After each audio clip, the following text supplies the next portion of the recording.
As the darkness swallowed the surrounding trees, I stumbled through the dense forest, my heart pounding in my chest. The canopy overhead blocked out the moonlight, casting an eerie shadow over the tangled undergrowth.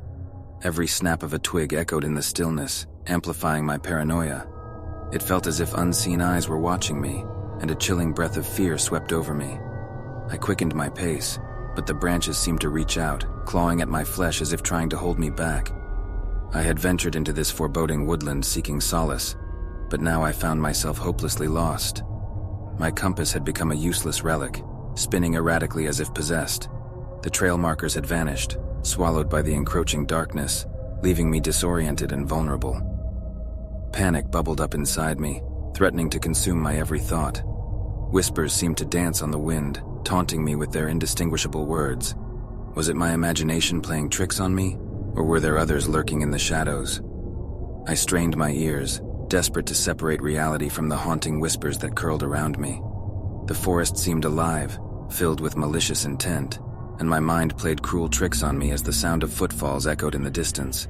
Fear propelled me forward, my legs moving on autopilot, propelled by adrenaline. The forest seemed to shift, morphing into an otherworldly labyrinth that twisted and turned in on itself. Every path I took seemed to loop back, mocking my attempts to escape. My breath grew shallow, my chest tightening with the weight of dread. A rustle of leaves behind me sent shivers down my spine. I couldn't shake the feeling of being pursued, of a malevolent presence closing in. My heart raced, the sound pounding in my ears like a war drum. The silence that followed was deafening, leaving me on the precipice of insanity. Through the thick canopy, a faint glimmer of moonlight pierced the darkness, revealing a dilapidated cabin in the distance. My desperate hope flared, guiding me towards its flickering light. I stumbled forward, the pursuit relentless, growing closer with every frantic step.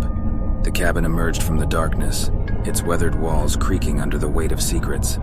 With trembling hands, I pushed open the decaying door and stumbled inside. The room was damp and musty, the air heavy with the scent of decay. Shadows danced along the walls, casting sinister shapes that seemed to taunt my fragile sanity.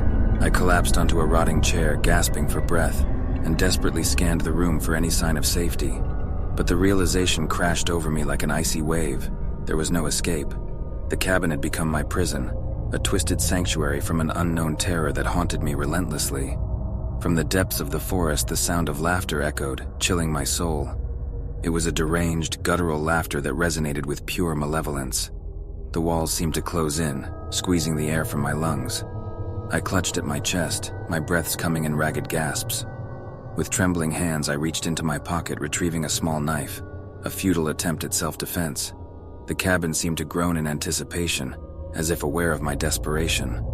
The laughter grew louder, echoing through my mind, tormenting me with its sadistic glee. As the cabin's door swung open with a creak, my heart skipped a beat. In the threshold stood a figure, shrouded in darkness. Its eyes glinted with a feral hunger, and a cruel smile spread across its face. I raised the knife, my last line of defense, ready to face the horror that had pursued me through the night. But before I could strike, the figure dissolved into the inky blackness, leaving me alone in the cabin, consumed by fear.